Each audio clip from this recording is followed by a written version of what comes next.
जरामरणमोक्षाय जरामरणमोक्षाय मामाश्रित्य यतन्ति ये मामाश्रित्य यतन्ति ये ते ब्रह्म तद्विदुः कृत्स्नम्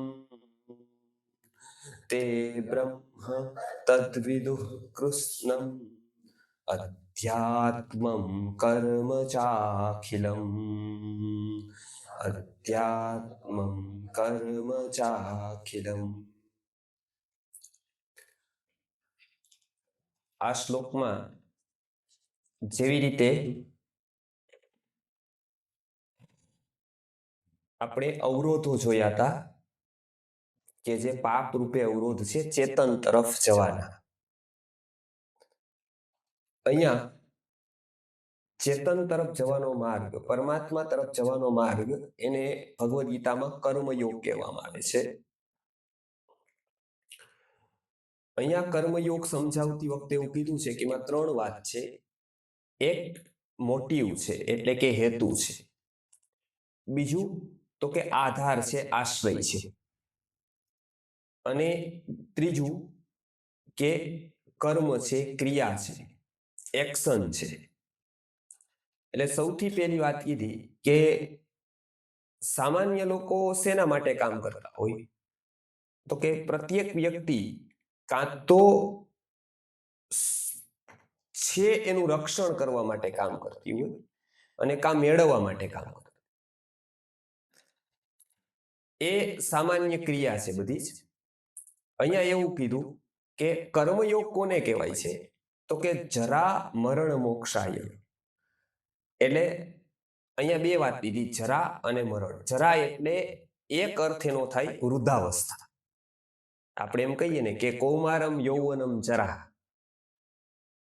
આ ત્રણ અવસ્થાની વાત ભગવદ ગીતામાં કીધેલી છે કે કૌમાર, યૌવન અને જરા ત્રણ અવસ્થા છે. એમાં જરા એટલે વૃદ્ધાવસ્થા.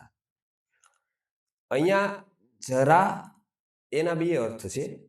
એક તો વૃદ્ધ અર્થ પોઝિટિવ છે ગુજરાતીમાં કે સંસ્કૃતમાં, પણ નેગેટિવ અર્થમાં ઘરડા, ઘસાઈ જાય છે.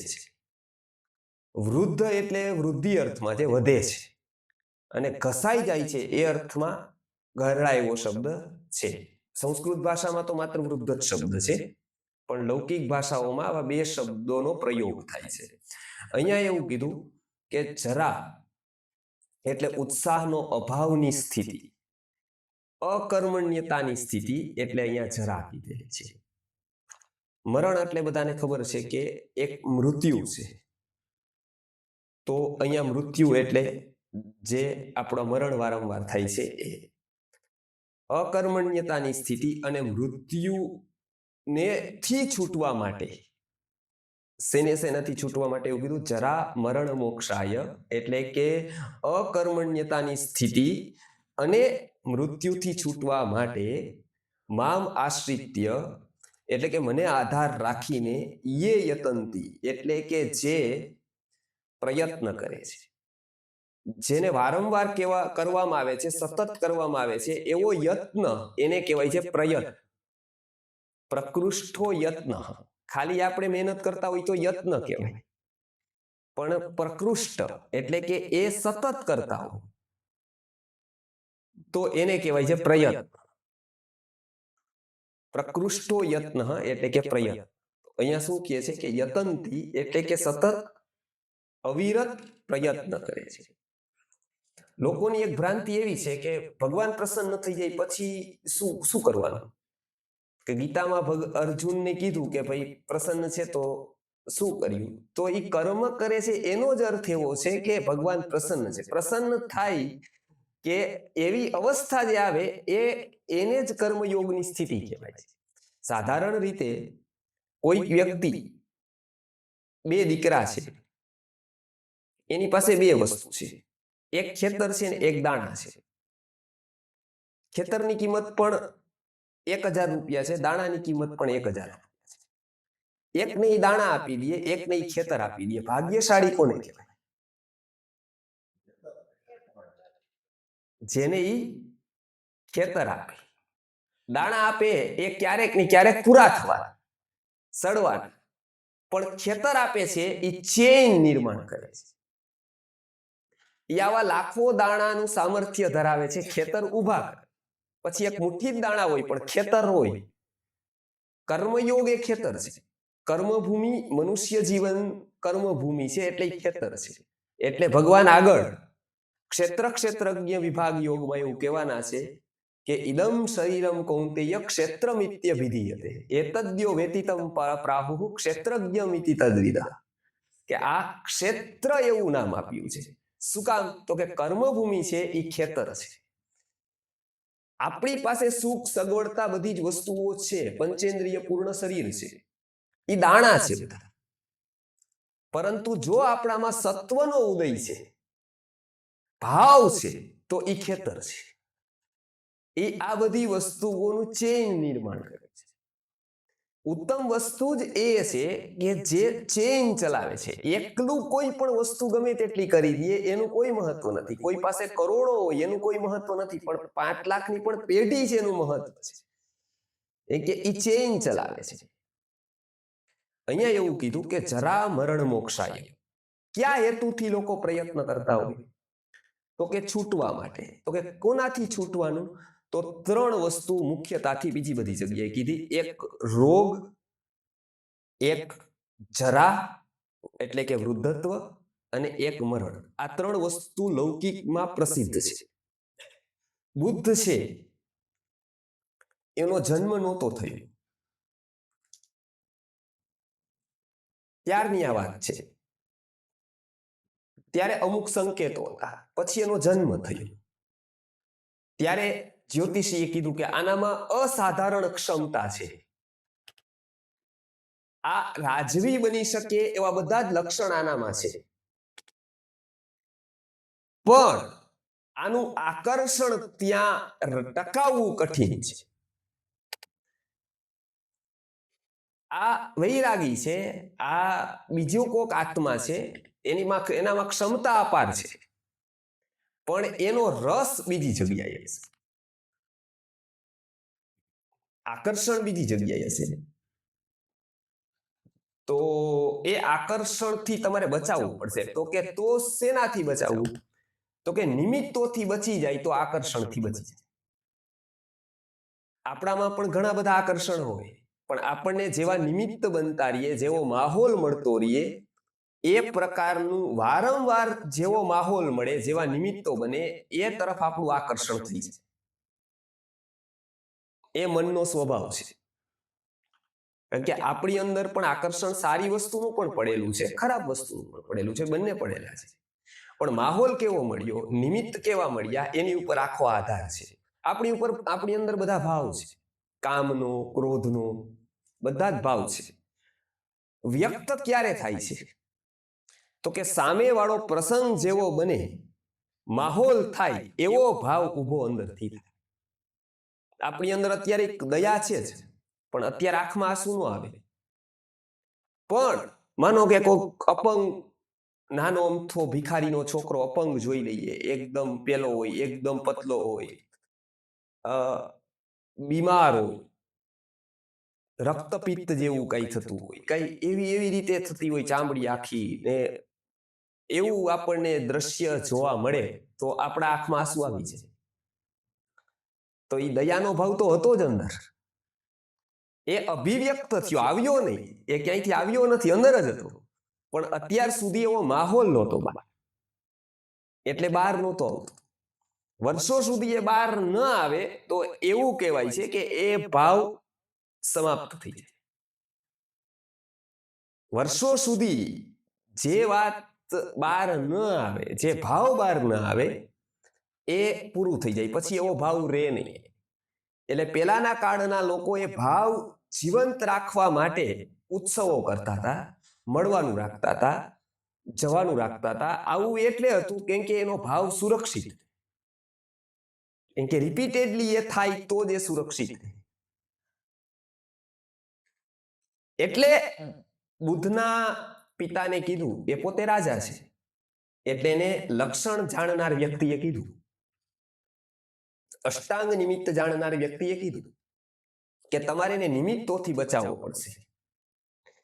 તો કે કેવા નિમિત્તોથી બચાવવું? તો કે એને કોઈ રોગી વ્યક્તિ, ખૂબ રોગ દેખાતો હોય એવો, રોગી તો આપણે બધા છીએ, પણ આપણા રોગ દેખાતા, કેટલાક રોગ દેખાય એવા હોય, આપણા સાયલેન્ટ મોડ ઉપર હોય. ફોન કેમ એક વાગતો હોય, એક સાયલેન્ટ, તો આપણને એક સાયલેન્ટ હોય, કેન્સર હોય સાયલેન્ટ, પણ રક્તપિત્ત જેવા રોગો બહાર દેખાય, સ્કિન ઉપર દેખાય આખા. તો કે તમને તમારે એને દેખાય એવા રોગીથી બચાવવા, એવા રોગીના સંપર્કમાં ન આવવો જોઈએ કે જેના રોગો દેખાતા. એટલે કે હા, એવું કરી શકાય. કોઈ એવા રોગીઓ હોય તેને કાં અંદર ન આવવા દે રાજ્યમાં, અને કાં આને બહાર ન જવા દે. પછી તો કે ખૂબ જે જર્જરિત થયા એવું જેનું શરીર થઈ ગયું, એવા વ્યક્તિના દર્શનથી પણ એને બચાવવા. તો કે હા, એ પણ આપણે કરી શકીએ. એને એવી જગ્યાએ જવા જ ન દઈએ, અથવા તો એવા લોકોને અહીંયા ન આવવા દઈએ. વૃદ્ધાશ્રમ જેવી કોઈ વસ્તુ બહાર જ રાખીએ, એટલે એને કોન્ટેક્ટમાં જ ના આવે. પછી તો કે કોઈ વ્યક્તિ મરી ગયો હોય, એની યાત્રા સ્મશાન યાત્રા નીકળતી હોય, એનાથી એને બચાવવાનો જોવાથી. તો કે હા, એ તો સાવ ઈઝી છે, એવું તો કરવું સાવ સહેલું છે. કેમ કે જીવતાને અટકાવવા હજી અઘરા, મૃત્યુ વાળાને તો અટકાવી શકાય, એ તો પ્રસિદ્ધ, એ તો પોતે તો આવવાનું જ નથી કાંઈ. આ 3 વાત એને કીધી. હવે આપણું કે નિમિત્તોનું કે પ્રસંગોનું એવું જ છે કે જેનાથી આપણે બચવા માંગીએ એ ક્યારેક ને ક્યારેક આપણને ભટકાઈ જ જાય. એટલે એને ફરવા લઈ ગયો તો બગીચામાં, પેલો હરિયાળી ને બધું જોવા લઈ ગયો તો, એ લઈ ગયો તો ને ત્યાં એક મજૂર કામ કરતો હતો ને એના જ એક ભાઈ હતા, એને રક્તપિત્ત હતું, આખી સ્કિનમાં ફોડલા, પેલાનો કાળ હતો એટલે આવા રોગો ખૂબ થતા હતા.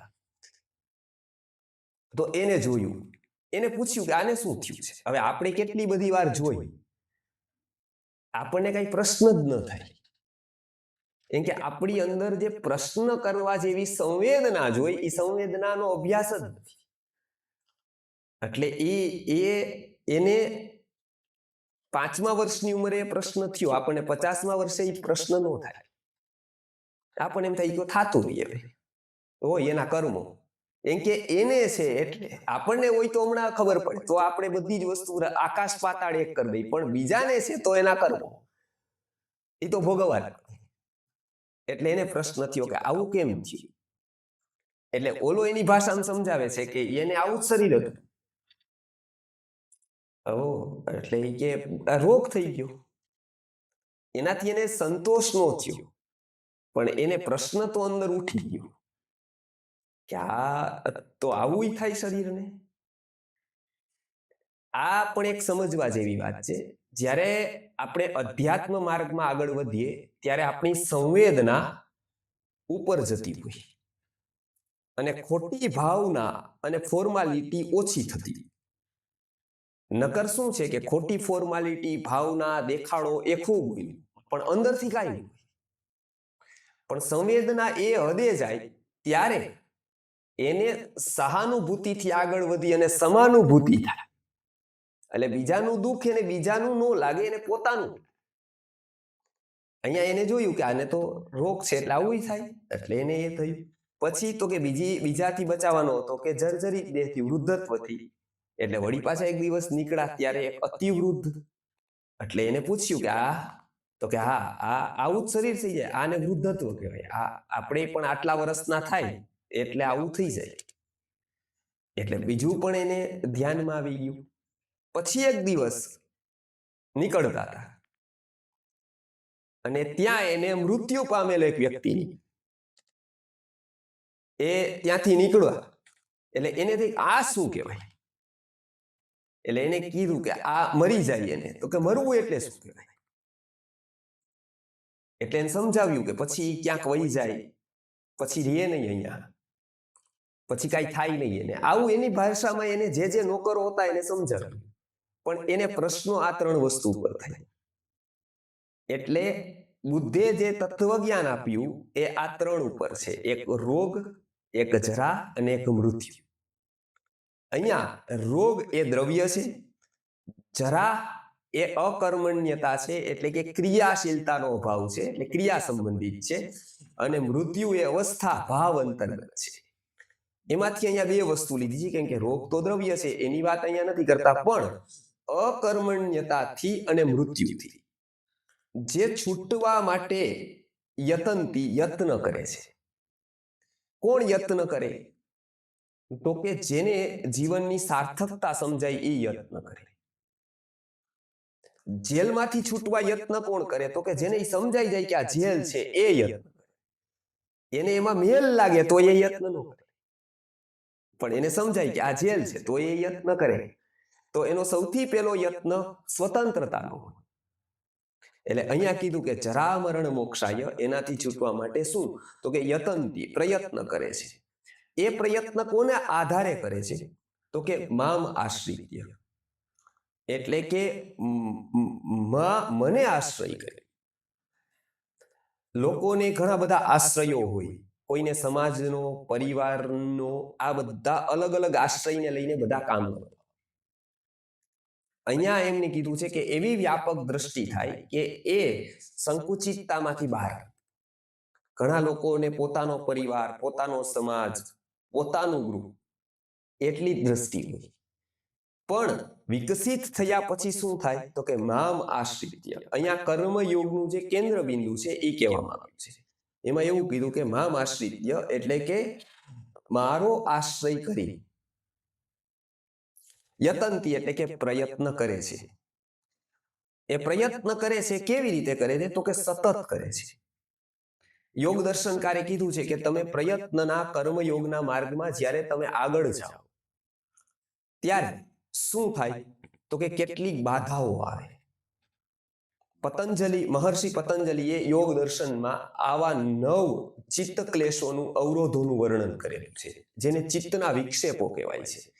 એ ચિત્તના વિક્ષેપો શરીરના સ્તર ઉપરના, ઇન્દ્રિયના સ્તર ઉપરના અને મનના સ્તર ઉપરની, આ 3 સ્તરના ચિત્તના વિક્ષેપોની વાત યોગ દર્શનમાં કરેલી છે.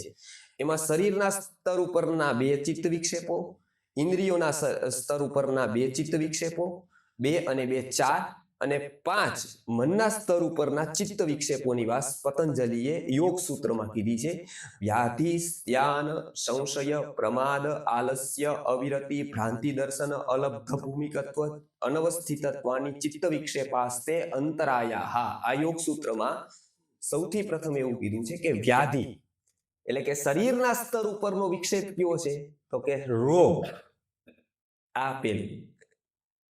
અચ્છા, રોગ આપણા હાથની વાત નથી. હોય તો પ્રયત્ન કરી શકાય મટાડવા માટે, પણ એ વિક્ષેપ કરે. પછી તો કે ત્યાન, અકર્મણ્યતાની સ્થિતિ. કર્મ કરવા માટે શરીરનું તૈયાર ન હોવું, ઉત્સાહનો અભાવ હોવો. આ લગભગ અત્યારે રોગથી એટલા બધા પીડાતા નથી, પણ આ સ્થિતિથી લગભગ બધાનું પૂરું છે. એમ કે કોઈ સારું કામ કરવા માટે એને આદત કેળવેલી નથી શરીર. એનું મન પેલા પૂછે છે મળશે શું, એને જોઈએ છે શું? તો કે મનોરંજન, ટાઈમ પાસ, આવી જ બધી વસ્તુ. તો ત્યાં શરીર તરત દોડીને જાય છે. તો એ મોટો નથી થયો, એ 25, 30, 35, 50 વર્ષનો છે, પણ હજી રમે છે રમકડાથી જ. હજી એ રમકડા જ લે છે, એમાંથી જ એ બહાર નથી આવ્યો. આ અકર્મણ્યતાની સ્થિતિને ત્યાન કહેવાય છે. પછી તો કે સંશય એટલે હંમેશા નિશ્ચય ન કરો, લટકતું બધું રાખવું. ભારત દેશમાં આ એક બહુ મોટી, બહુ કહેવાય કે કોઈ એક પ્રજાનો મોટો માઇનસ હોય તો ભારતીય પ્રજાનો મોટો માઇનસ સંશય છે. એ ક્યારે થાય? કે ખૂબ બધા વિકલ્પો આવે ને ત્યારે સંશય થાય. વિકલ્પ હોય ત્યારે સંશય થાય, આ કે આ. એક જ વસ્તુ હોય કે આ જ છે તો એવો પ્રશ્ન ન થાય આ સાચું કે આ સાચું. આપણે પણ વસ્તુ લેવા જાય ત્યારે શું થાય? તો કે 25 વસ્તુ એક જ વેરાયટીની બતાવે, કપડા લેવા ગયા એક જ જોડી છે તો ઓપ્શન જ નથી વિકલ્પનો, એટલે વાંધો નથી, સંશય નો થાય આ લઉં કે આ લઉં. પણ માનો 25 વસ્તુ છે તો નક્કી કરવામાં જ 2 કલાક જાય કે આ સારું કા, પછી એમ કહી કે આમાં આ સારું, આમાં આ સારું, આમાં આ સારું, આમાં આ ખોટું, આમાં આ ખોટું, આમાં આ ખોટું, બેયનું મિક્સ થાય તો પાછું ત્રીજું કોઈ તો શું. આ શું થાય તો કે મનની એક સંશયની અવસ્થા થાય. આપણે અહીંયા ઘણા બધા સંપ્રદાયો થયા, ઘણા માર્ગો થયા, એને એક પ્લસ ઘણું કર્યું, એમ એક મોટું માઇનસ પણ કર્યું. મોટું માઇનસ શું છે? વ્યક્તિ નક્કી જ ન કરી શકે. બાર એ સહેલું પડે, બાર કોઈ પણ વ્યક્તિ મળે ત્યારે એની પાસે ઓપ્શન ન હોય એટલે એ તરત પકડી લે. એ સમયે વિવેકાનંદ ગયા ત્યારે સિસ્ટર નિવેદિતાએ ખુદ પ્રભાવિત થઈ ગયા. પ્રભાવિત થયા એટલે ત્યાંના સ્પષ્ટ બોલવા વાળા બધા લોકો, હજી પણ એવું, ત્યારે તો સાવ એટલે એને ઓફર કરી કે મારી પાસે આટલા લાખ રૂપિયા છે એ જે તે સમયે, તો તમારાથી હું પ્રભાવિત થઈ કાર્યથી, મારે આવી જ સેવા કરવી, તમે મારી સાથે લગ્ન કરો તો આપણે બે સાથે મળીને આવું કામ. વિવેકાનંદે કીધું મેં સંન્યાસ લઈ લીધો છે અને સંન્યાસી અમારથી આ લગ્ન ન કરે એવી અવસ્થા આવે અમારી કે અમારો માર્ગ અલગ હોય, એટલે એ અમે એ રીતે ન જીવી શકીએ. તો કે એને જોયું ઘણું બધું કાર્ય કે આ કરે છે, આની વાત છે, આ બોલે છે, એટલે હવે એને એવું થયું કે હવે મારે આવું કામ કરવું હોય તો શું, તો કે તું જોઈન કરી શકે. આશ્ચર્ય લાગશે કે એને એ નિર્ણય 2 મહિનામાં એવો લીધો કે અહીંયા જે ભારત જોયું નહોતું એને, જેને કોઈ એવી વસ્તી નહોતી જોઈ, જે એને આવી ગંદકી કોઈ દિવસ જોઈ નહોતી, ઝૂંપડપટ્ટી જોઈ, એવું કાંઈ જ જોયું. અને છતાંય એવી જગ્યાએ એને બધું કીધું કે અમારે ભારતમાં તો પેલા આપણે બે સાથે જાય તો જ લોકો માછલા ધોઈ નાખે, મારા ઉપર, તારા ઉપર, બધા ઉપર જાત જાતની વાત કરશે, આટલું સહન કરવાની તાકાત છે તારામાં. એ તૈયાર થઈ, પોતાના પૈસા એને બધા આપ્યા, એ કન્વિન્સ થઈ ગઈ, પોતાના પૈસા આપ્યા, અને કોઈ સામાન્ય વ્યક્તિ પણ એવા જગ્યાએ ન જાય એવી જગ્યાએ એ રાત દિવસ ફરી. હવે આપણે અહીંયા કોઈ આવું ગાંડ પણ કરે, આપણે તેલ જોઈ, તેલની ધાર જોઈને વર્ષો સુધી જોતા જ રહી, એમ તરત કોઈથી કન્વિન્સ ન થાય, આખી જિંદગી જોતા રહી, તેલ જોઈ, એની ધાર જોઈ, એમાં પૂરું થઈ જાય, પામવાનું બધું જ રહી જાય, માપવામાં આપણું બધું પૂરું થઈ જાય, માપતા જ રહી બધાને, આમાં શું, આમાં શું, આના કરતા કયું સારું, આ કયું સારું. ઘણા લોકો અમને એવું, મુંબઈમાં પ્રોગ્રામ થાય, એસી હોલમાં થાય, ત્યારે ઘણા બધા લોકો આવે, પછી આપણે ક્યારેય કીધું ન હોય એને કે તમારે કઈ કે આટલો બધો ખર્ચો આ એસી નો થાય, આનો થાય, તેનો થાય, મુંબઈની વચ્ચે હોલ રખાય, આપણે ક્યાંક બીજી જગ્યાએ બેસી લઈ એકાદ રૂમમાં કે ક્યાંક, તો નો ચાલે. મેં કીધું કે પેલા લોકો જે જાય છે એસ્ટ્રોનોટ, એનો કેટલો ખર્ચો થાય ખબર કે ના ના વાંચજો પેપરમાં એકવાર, 4.5 કરોડ નો ત્યાં જઈને, એનાથી શું ફાયદો? ફાયદો કાંઈ નહીં, ખબર જ નથી કોઈને, પણ છતાંય થાય છે. જેને મિશન ખબર ન હોય, વિઝન ખબર ન હોય, એનો વિચાર ક્યારેય મોટો ન થઈ શકે, એ નાનો જ વિચારતો રહે હંમેશા, એનું મન ગણિત જ કરતું રહે આખો દિવસ એ જ વિચારતું રહે, આમાં શું, ઓમાં શું, ઓમાં શું, એ ક્યાંય દાવ ન લગાવી શકે. અને જગતના સત્યો જેને પ્રાપ્ત થયા છે ને, એને વિચારવાનું, એને દાવ લગાવ્યું છે. કમ્ફર્ટ ઝોનમાં કોઈ સત્ય કોઈને ક્યારેય પ્રાપ્ત જ નથી. નકર બુદ્ધને સત્ય કમ્ફર્ટ ઝોનમાં પ્રાપ્ત થયું હોત, એને છોડ્યું ત્યારે પ્રાપ્ત થયું. આ એનો સંદેશ છે. એટલે અહીંયા શું વાત કરે છે કે વ્યાધિ, ધ્યાન, અકર્મણ્યતાની સ્થિતિ, સંશય એટલે નિર્ણય ન થવો કંઈ પણ. ભલે 25 પ્રશ્નો કરો પણ પછી એક વાતે નિશ્ચિત કરી દો કે હવે અહીંયા પૂરું, ત્યારે કરીશ્ય વચનંત. હવે પ્રશ્નોય ચાલુ રહીએ પણ કામય ચાલુ રહેવું જોઈએ. પ્રશ્નો ઉભા રહીએ કામ કાંઈ થાય નહીં તો એવા પ્રશ્નોનો કોઈ અર્થ નથી. એટલે આ એક સંશય એ ઇન્દ્રિયોની અકર્મણ્યતા લાવે. પછી તો કે પ્રમાદ એટલે ઇન્દ્રિયોના સ્તર ઉપરની આળસ. ઇન્દ્રિયો કામ કરવા તૈયાર ન થાય, સારું સાંભળવા આપણે તૈયાર ન થઈએ, સારું જોવા તૈયાર ન થઈએ, એને પ્રમાદ કહેવાય. પછી મનના સ્તર ઉપરની અકર્મણ્યતા, એને આલસ્ય કહેવાય. એ આળસ. પછી તો કે અવિરતિ, સુખ સુવિધાને ન છોડી શકવાની સ્થિતિ. આપણે એક એટલે પેલાના ઋષિ મુનિઓએ શું આપ્યું કે આપણું મન સુખ સુવિધા છોડી શકે એટલા માટે એનો અભ્યાસ કરવાનો, એટલા માટે ઉપવાસ હતો કે એક દિવસ કાંઈ પણ વસ્તુ વગર આપણું મન રહી શકે એવું જ એની ટેવ પાડવાની, એટલે ઉપવાસ હતો કે હું આ નહીં ખાવ. એનાથી કાંઈ મુક્તિ ન મળી જાય, એનાથી કાંઈ સ્વર્ગ ન મળી જાય, એનાથી તમે કદાચ આખી દુનિયામાં આ 2 રોટલી તમે ન ખાવ તો ફરક શું પડે? કોઈને કાંઈ ન પડે. એવી 2 રોટલી કૂતરું ખાઈ જતું હોય કોલું, એનાથી કાંઈ ન ફરક, પણ ફરક મનને બહુ મોટો પડે. એક તિતિક્ષા કેળવાય. બાળકોને એવી રીતે રાખવામાં આવે તો બાળકોમાં એક ગુણ ખીલે, એ તિતિક્ષાનો, સહન શક્તિ કેળવાય એનાથી. આવી નાની નાની વાત એ એટલે કરવામાં આવતી હતી કેમ કે એ સુખને અધીન ન થઈ જાય. નકર આપણે વસ્તુ વગર ન રહી શકીએ. આપણે ત્યાં પેલા લોકો જતા હતા તીર્થયાત્રામાં, ત્યાં આટલા મોટા બેગો લઈને નહોતા જતા. અત્યારે તો શું હોય, નાનામાં નાની વસ્તુ સાથે હોય. કોઈ અરીસો હોય, એની સાથે હેર ડાય હોય, તેલ હોય, શેમ્પુ હોય, અલગ અલગ પાવડરો હોય, બધું જ લઈને હારોહાર જ જતા હોય. તો કાંઈ એને અભ્યાસ નથી. પેલાના કાળમાં શું જેવી રીતે મળ્યું એમાં અભ્યાસ કરતા, તો મનમાં એક ગુણ વિકસિત થતો તો એ અવિરતિ. એટલે વિરતિ, અહીંયા શું કીધું? અવિરતિ એટલે કે સુખશીલતા ન છોડવાનો સ્વભાવ, અનુકૂળતા ન છોડવાનો સ્વભાવ, એ ચિત્તનો વિક્ષેપ છે. ભ્રાંતિ દર્શન એટલે કે જેવું હોય એવું ન દેખાવું. આપણામાં અમુક ક્વોલિટી આવે ને પછી આપણે લોકોને પરખતા શીખીએ. હીરો પરખવો હોય ને તો પણ 2 વર્ષનો કોર્સ કરવો પડે, તો તમને હીરો પરખતા આવે. બધા હીરો ન પરખી શકે. 2 વર્ષ સતત હીરા સાથે રહીએ ને ત્યારે ખબર પડે. બાકી તો હીરો શું હોય, બધા લોકો કહી દે કે પણ એ સાચો ખોટો, કેટલા કેરેટનો, આ બધી જ વસ્તુ માપવી હોય તો 2-3 વર્ષ હીરા સાથે રહેવું. ચેતના ઓળખવી હોય ને તો ચેતનાનો અભ્યાસ આપણને હોય તો ચેતના ઓળખી શકીએ.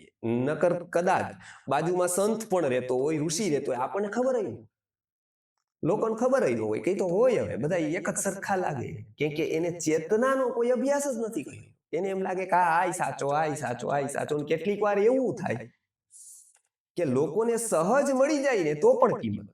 વિશ્વનાથ ગુરુજી બનારસ રહેતા હતા, બાજુવાળાને કઈ ખબર જ નહીં. અમે અહીંથી છેકથી દૂર જઈ ગયા અને અમે કઈ ક્યાં ભણવા આવ્યા, અમે કઈ અહીંથી જો 5મું મકાન છે ને ત્યાં હોલ છે ને ત્યાં ઓલું બન્યું, હા એ કભી ગયે થે વહાં. 5 મકાન દૂર વાળાને ખબર નહીં, અને 2-2, 5-5 હજાર કિલોમીટર થી દૂર આવવાને ખબર, વિદેશના લોકોને ખબર કે અહીંયા કોઈક છે. 5 જ મકાન દૂર, એને ખબર નહીં, એને કે કાંઈક છે ત્યાં ધૂન બોલાવતી હોય છે. કેમ? તો કે એને ચેતનાનો કોઈ અભ્યાસ જ નથી કર્યો, એમાં એનો કોઈ વાક નથી, એનો અભ્યાસ જ નથી, એને જિંદગી આખી ખબર નહીં પડે. ને કદાચ બીજો જન્મ લઈને ત્યાં આવે તોય નહીં ખબર, અને આવું 25 વાર ત્યાં આવતો રહેશે તોય નહીં ખબર પડે. કેટલીક વાર એવું થાય કે સહજ થઈ ગયું છે. આપણને એવું થાય ને કે આપણે શાકભાજી લેવા જાય, સારામાં સારા ટમેટા લઈને, સારામાં સારા બટેટા અને ગાજર લઈને કોઈ વ્યક્તિ બેઠો હોય તો એને ક્યાં બેસવું જોઈએ? સાયકોલોજીકલી રીતે જોઈએ ને તો એને કા મધ્યમાં બેસવું જોઈએ, કા એન્ડમાં બેસવું જોઈએ. હવે માનો કે પેલો બેસી ગયો તો લોકોની સદભાગ્ય લાગે, પણ હોય દુર્ભાગ્ય. શું કામ ખબર છે? કે પેલા ઓલા લેવા નીકળે ને એટલે સીધા ટમેટા જોવે ને એટલે એને એવું થાય કે ભાઈ આમાં મને કોઈ દી વસ્તુ સારી મળી જ નહીં, પત્ની નો મળી, પતિ એવો નહીં, મારા સગા એવા નહીં, મારા, તો આટલું સહજ થોડી સારી વસ્તુ હોય કોઈ દિવસ, આટલી સહજ હોય તો પહેલી વાર જ થોડી પડી જાય. એટલે એનું મન વિચારે હજી આનાથી સારા આગળ રહીશે, આ તો પેલા જ આવી ગયા નજરમાં. એટલે એ શું કરે, હાલો આગળ જોઈ આવી, પછી પાછા રિટર્ન આવશું. એટલે ત્યાંથી એ આગળ જાય, આગળ જોયે એટલે પછી ઓલું યાદ આવે કે વાં જેવા તો નથી જ આવે. પછી પાછા આગળ જાય, પાછા આગળ જાય, પાછા આગળ જાય, પાછા આગળ જાય, માર્કેટ ફરીને પાછા આવે, ઘઉં ટમેટા ઓલો કે હવે પૂરા થઈ ગયા, હવે વીણાઈ ગયા. એ ડિસિઝન એને ત્યારે જ લેવાનું હતું, પણ ત્યારે કેમ ન લઈ શક્યા? કેમ કે ત્યારે એની એવી અવસ્થા નહોતી, ત્યારે એનું ચિત્ત એવું નહોતું કે એની કિંમત કરી શકે. એની કિંમત ક્યારે થઈ કે 10 ખોટા જોયા ને ત્યારે આની કિંમત થઈ. જગતમાં રામની કિંમત એટલે જ છે કે રાવણ છે. હંમેશા સારી ચિત્ર તો જ ઉઠે છે જો પાછળ છે એ બ્લેક છે તો વ્હાઈટ અહીંયા વધારે ઉઠશે, વ્હાઈટ છે તો બ્લેક વધારે ઉઠશે. આ મનુષ્યનો સ્વભાવ છે. યોગ દર્શનકાર કહે છે કે ભ્રાંતિ દર્શન દૂર કરો. કોઈના ચશ્માથી નહીં, તમારા નિર્ણયથી તમે માપતા થાઓ, તમારી નજરથી તમે જોતા થાઓ, તો તમે સદગુણની કિંમત કરીશો. નહીતર ભ્રાંતિ દર્શન હંમેશા ઉઠે. પછી કે અલબ્ધ ભૂમિકત્વ, એટલે કે ઉત્તમ ભૂમિકાને પ્રાપ્ત ન કરવી, એની ઉપર આકર્ષણ ન રાખવું, અને અનઅવસ્થિત ચિત્ત, ચંચળતા ચિત્તની. આ 9 વિક્ષેપો છે ચિત્તના. આ આપણે એક એક દૂર કરતા જઈએ તો ચિત્તની શુદ્ધિ થતી જાય. ચિત્તની શુદ્ધિ થતી જાય તો શું થાય? આપણને વિઝન ક્લિયર થતું જાય. પછી આપણને ચીલા ચાલુ વસ્તુમાં રસ ન રહે. પછી પિક્ચર એવું જ ચાલતું હોય. પછી આપણે સેલ્ફી લેવા તરફ ધ્યાન ન દઈએ, સેલ્ફ ઉપર ધ્યાન. વાતાવરણમાં સારામાં જાય પણ બીજા બધા સેલ્ફી લેતા હોય, આપણું ધ્યાન સેલ્ફ ઉપર હોય, એનું સેલ્ફી ઉપર હોય. કદાચ ત્યાં જવું પડે તો પણ આપણને લાગે કે આ સામાન્ય વસ્તુઓ છે. કેમ છોકરાઓ સાથે આપણે રમકડા લઈ ન લઈએ, પણ સાથે સાથે રમીએ ત્યારે આપણે કેવા રમતા હોય, આપણે એમાં હોય નહીં, સાક્ષી ભાવે જ હોય. છોકરાઓ રમકડા રમે ને આપણે એની યાર બેસી જાય રમવા, પણ એ આપણે કેવી રીતે રમતા હોય, આપણે એમાં ઇન્વોલ્વ ન હોય, દેખાતા હોય આપણે બહાર. એમ કેટલીક વખત આપણે વ્યવહારમાં જવું પડે પણ એની સાથે ઇન્વોલ્વમેન્ટ એટલું ન થાય. કેમ? તો કે આપણી અવસ્થા ઊંચી થઈ ગઈ. ત્યારે માનવાનું કે આપણે થોડાક ઉપર થઈ ગયા, સ્કૂલ ભણી ગયા, કોલેજ ભણી ગયા, માસ્ટર ડિગ્રી લઈ લીધી, ત્યાં સુધી કાંઈ ન થયું. પણ હવે થોડોક વિકાસ થયો તો આ ચિત્તની વિક્ષેપથી જેટલો વ્યક્તિ ઉપર ઉઠતો જાય એટલો વ્યક્તિની ચિત્તની શુદ્ધિ થાય ને એટલો વ્યક્તિ વિકસિત થતો જાય.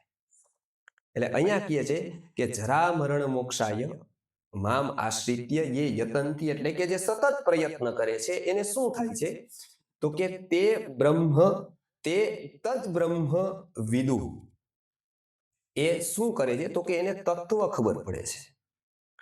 પછી શું ખબર પડશે? કૃષ્ણમ કર્મ અધ્યાત્મ, એટલે કે સઘળું અધ્યાત્મ અને અખિલમ કર્મ વ્યવસ્થા સર્વાંગ રીતે ખબર પડે છે. આ એક બહુ મહત્વનું નોટ છે. આપણે હંમેશા વાત કરતા હોય કે આ બધું કર્મોથી થાય, પણ અખિલમ કર્મ ખબર ન હોય.